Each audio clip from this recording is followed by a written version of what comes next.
We're going to continue straight away with our international keynote statements.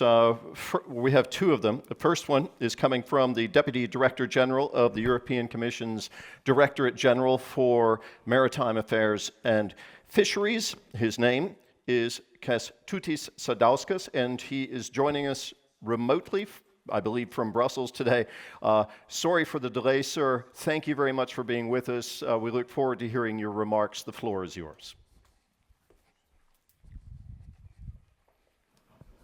Let me begin by thanking also the organizers for hosting this important event and for this kind invitation. I couldn't make it. We have someone else who is at the audience from the European Commission.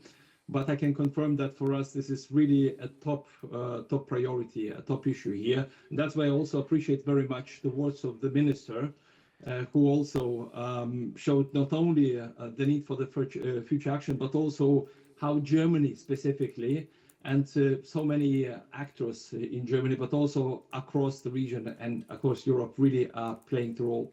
So it is really, for me, a chance to reaffirm also Commission's strong commitment to tackling unexploded ordnance at sea.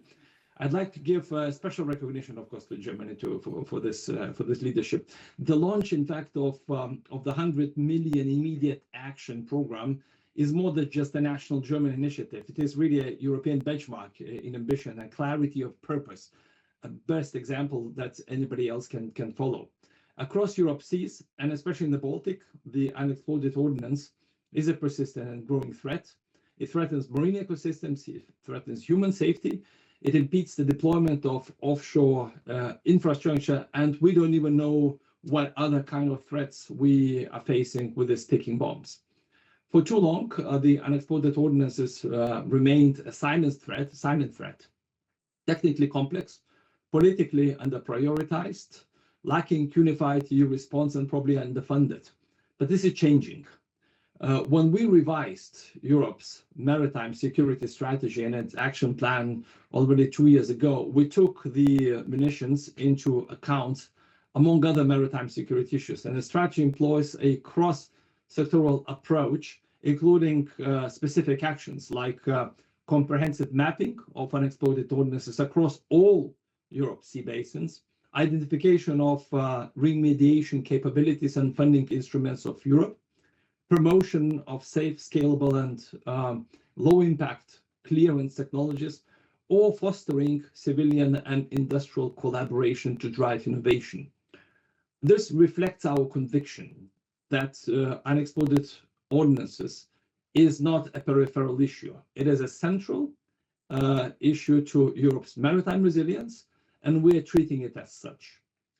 In September 2023, we took an important step forward with a second Our Baltic Ministerial Conference in Palanga in Lithuania. At that meeting, Baltic ministers made shared commitments to strengthen partnerships with regional organizations like HELCOM or Council of the Baltic Sea States, fill the knowledge gap and the knowledge and legal gaps on unexploded ordnance, accelerate the development of remediation technologies, prioritize high-risk zones for clearance, and review progress collectively by 2027. These commitments show that regional action can be faster, more collaborative, and tailored to the environmental and political realities of each sea basin. To turn these ambitions into reality, the Commission is already investing in cutting-edge projects like through European Maritime Fisheries Aquaculture Fund, through European Regional Development Fund, through our flagship Research and Innovation Horizon Europe program. Let me briefly highlight just a few initiatives, and I'll go by their specific names. For example, the MuniRisk is developing a tiered risk assessment prioritization framework for underwater munitions in the Baltic Sea, with the potential for transferability to other sea basins, including the Black Sea. The MuniMap supports Baltic Sea region authorities to build the legal and administrative foundations which are necessary to begin large-scale remediation of marine munitions from the Baltic Sea and the Skagerrak. Minesweeper focuses on creating a scalable, science-based approach to unexploded ordnance remediation. The project integrates advanced detection technologies, environmental impact assessment, and stakeholder capacity building. CAMERA is our newest and most ambitious initiative, a 5.6 million euro pilot project funded by European Parliament. It aims to develop safe, industrial-scale, unexploded ordnance clearance technologies and test their suitability to other marine regions like the Black Sea. I would like to emphasize that these projects are designed to complement each other. Their technologies and lessons learned must be scalable, transferable, to apply them in the Black Sea once the conditions allow. Since 2016, European Union has invested over 24 million in unexploded ordnance-related actions. But the importance goes beyond the numbers.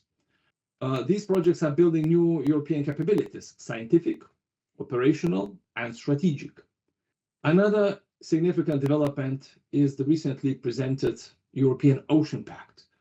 For the first time, the pact formally recognizes unexploded ordnance as a flagship action, not only to biodiversity, but to critical maritime infrastructure and energy resilience. That's exactly the point that the first speaker has mentioned. It calls for coordinated, phased unexploded ordnance removal strategy with a strong emphasis on first regional focus, meaning that we have to begin in the Baltic and the North Seas and later expand to other affected sea basins such as Black Sea. Then technology, promoting advanced detection and disposal technologies aligned with broader European Union security strategies. And third is partnerships. For example, reinforcing collaboration with regional organizations like HELCOM. This is a paradigm shift because munition clearance is no longer a technical side note. It is strategic, it's funded, and it's political priority for Europe. Looking ahead, we believe the Baltic region is more than just a starting point. It is our pilot, our innovation hub, and a model for how to scale the unexploded ordnance remediation across Europe's other seas. Our goal is to build a European toolbox for clearance, scientifically sound, environmentally responsible, and operationally ready. We are committed to share this expertise globally, help others address the unexploded munitions in their waters, and with the support of our regional partners, keep this issue high on the international agenda, including at the recent UN Oceans Conference in Nice. So let me conclude by saying this. This is not just about removing dangerous munitions. It is about making our seas safer, cleaner, more secure for future generations. As the European Commission, we are committed to advance the unexploded ordnance cleanup efforts alongside member states and regional partners, support member states in delivering on the Palanga commitments, keep the topic high on regional and European political agenda, building on lessons learned from EU-funded projects, also to develop a comprehensive unexploded ordnance removal strategy as promised in Europe's Ocean Pact. This is our shared responsibility, and we must act with urgency, coordination, and resolve. Thank you.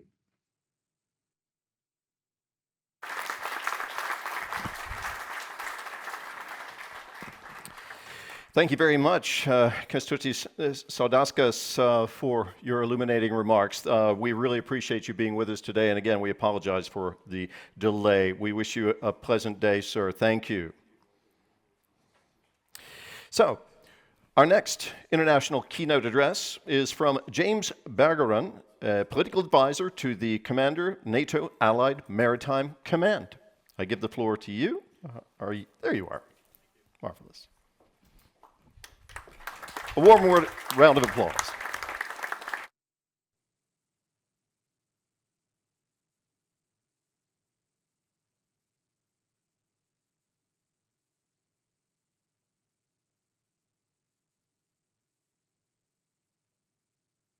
Good.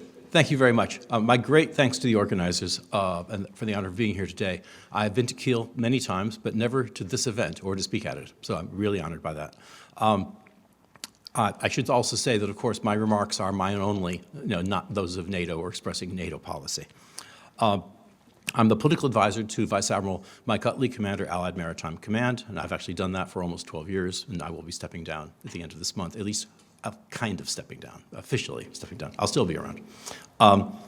The topic I've been asked to address, and I realize under pressure of time I'll shorten it a bit, is the bigger picture about how maritime security, critical undersea infrastructure, freedom of navigation, the current tensions with Russia, the war in Europe, how all these fit together in the context of the Baltic, and indeed how it relates to your efforts in helping free the Baltic from the scourge of mines that have been dropped in it for over a century. And NATO has a role in that as well, which I'll come to. Next slide, please. Or do I have the controller? I have the controller. Where do I aim it? Ah, good. That's the one. Right. Just briefly, where we fit in NATO's larger structure. The blue dot is Allied Maritime Command. We have a very flat command structure right now in NATO, much smaller than some of you of an age would remember.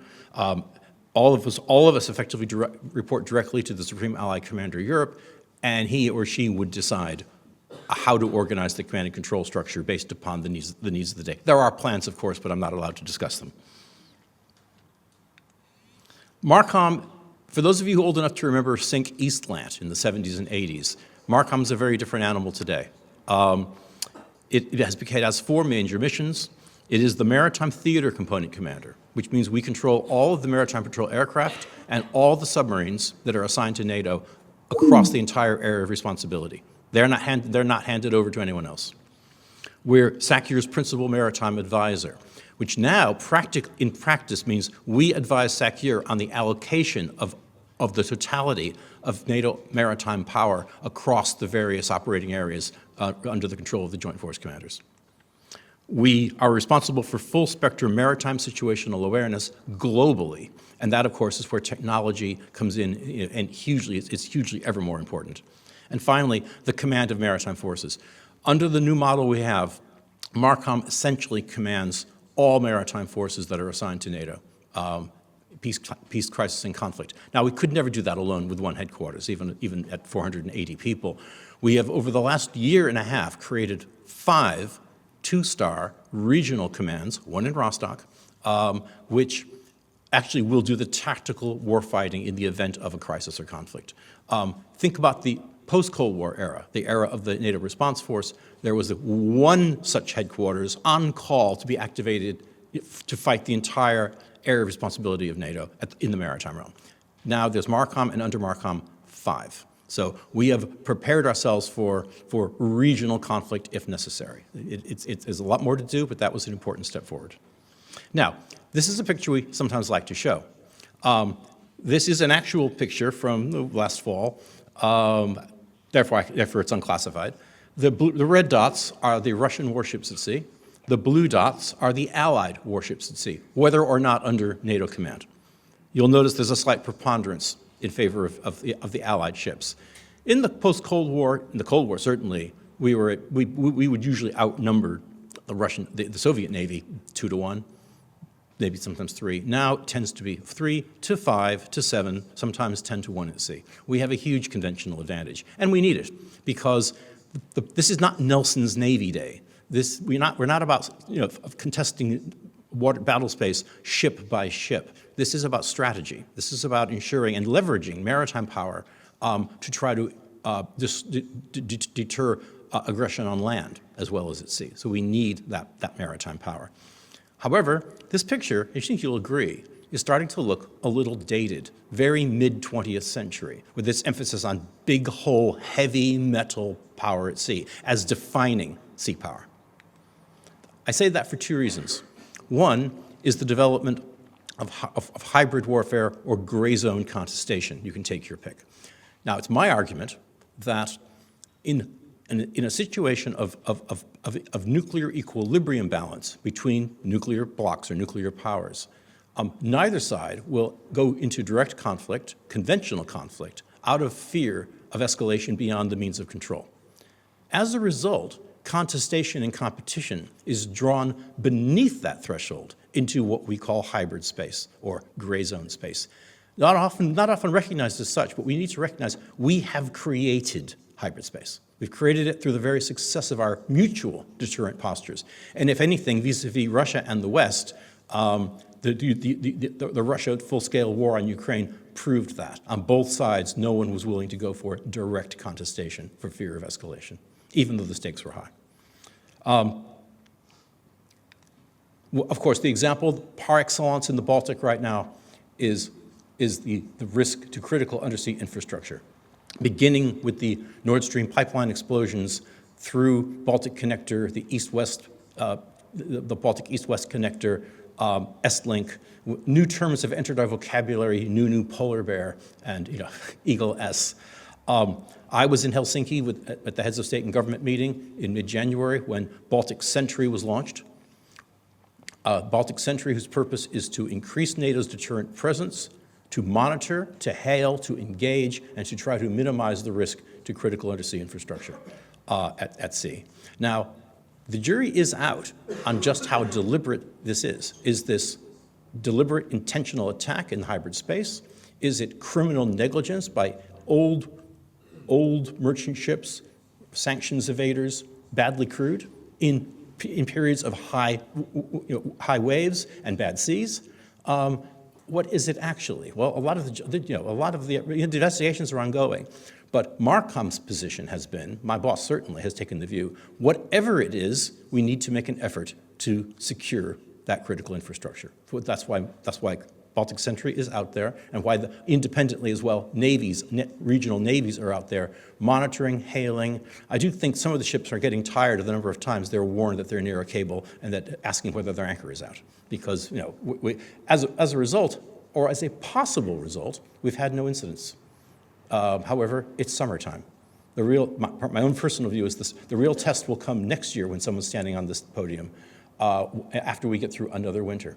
That might tell us more about the phenomenon. The other factor I'm going to get to is emerging disruptive technologies and how it relates to your work and to NATO's issues.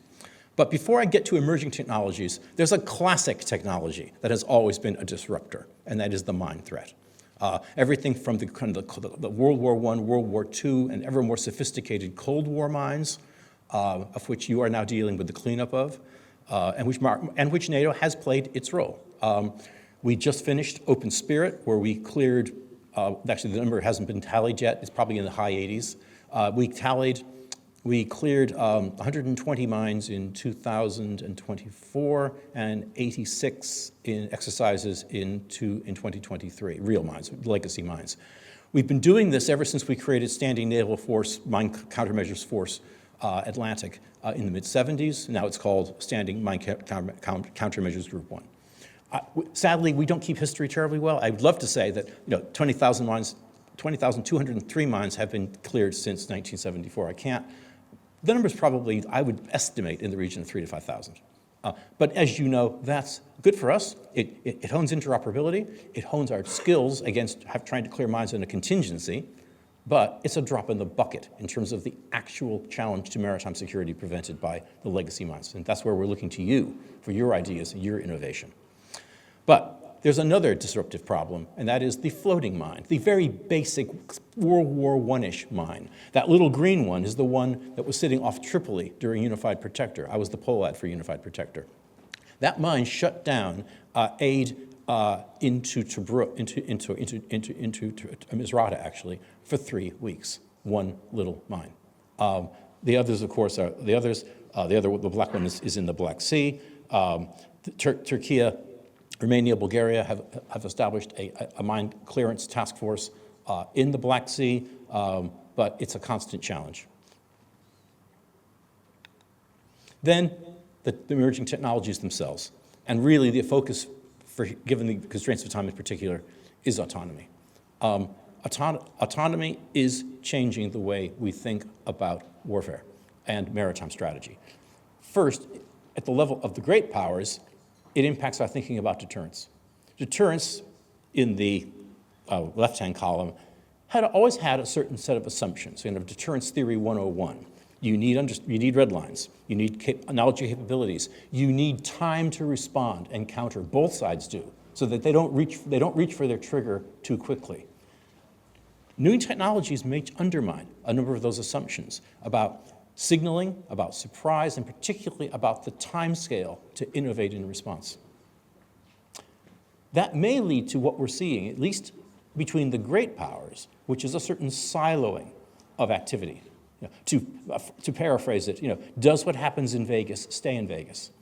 Do we respond kinetically to a cyber attack? Now, NATO doctrine is that if it were bad enough, we would. But in practice, it hasn't happened to my knowledge. Equally, autonomy changes the risk calculus of commanders on both sides. Commanders may be willing to take risks with autonomous weapons that they might not take with crewed vessels, and equally might attack an autonomous weapon. Good example over the Black Sea, the downing of a US MQ-9 Reaper by a Russian MPA. They probably would not have done that if it were a crewed MPA and not a Reaper. So this is beginning to play with our notion of deterrence and where the red lines actually are. Cyber, as I said, does what happens in cyber stay in cyber?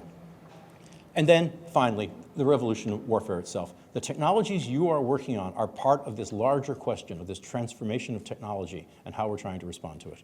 And just briefly, of course, the two-dimension and how it's affecting us. First, the Battle of the Black Sea, and we're honored to have the presence of our Ukrainian friends here. Responding to the Russian closure of the Black Sea, the grain embargo, the attack on ports, the attack on shipping, Ukraine's military and people responded brilliantly with a range of new technologies, not only missiles, but particularly surface and undersea maritime weapon systems to sink more than a third of the Russian Black Sea fleet, and to drive it to Sevastopol and then into the Sea of Azov. Quite a remarkable achievement by a country that at that time had effectively no navy of its own. And it changed the nature of sea power as far as we could understand it. And the second factor, of course, the second forcing function for us were the Houthis in the Red Sea, attacking shipping with some success.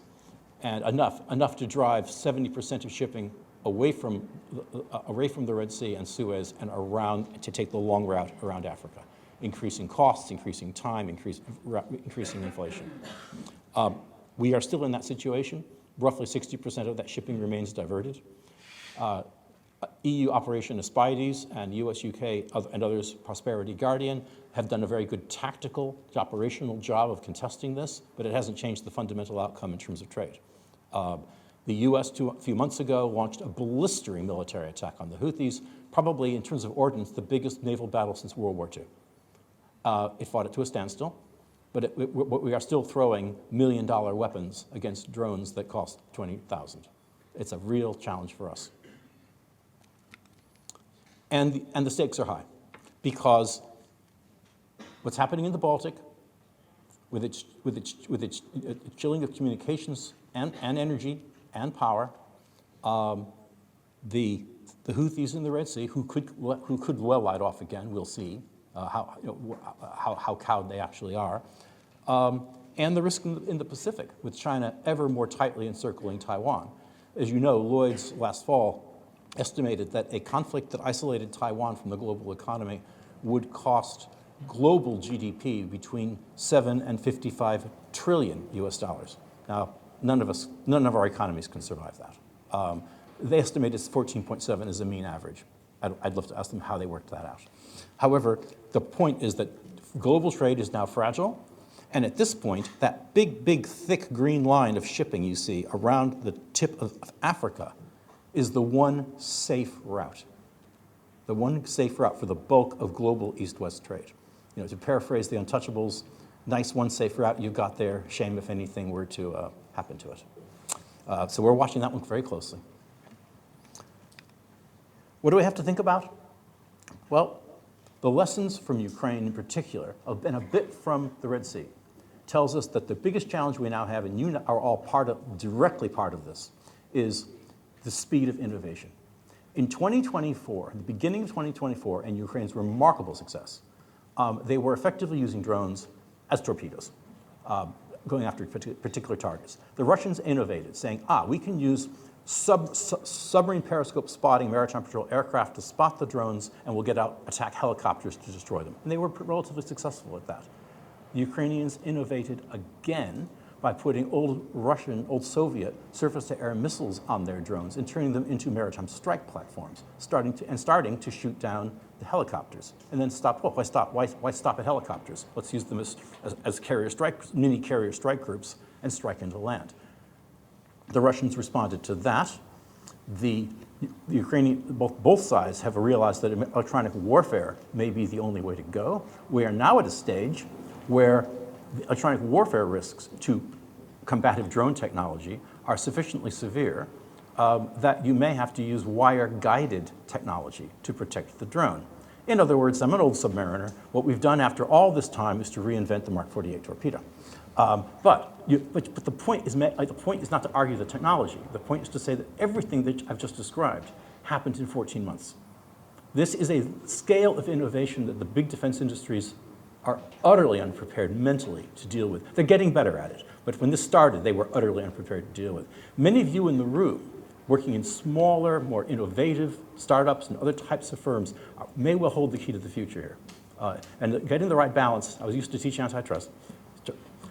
Getting the right balance between the scale of production that requires big industry and the speed of innovation, which almost usually requires small industry. Getting that balance right is going to be terribly important. With that, I think I will stop. That was just a quick overview of the things that keep us awake at night. I wish you the best of luck with the conference, and I'll be with you today. I'm looking forward to learning a lot from you. Thank you.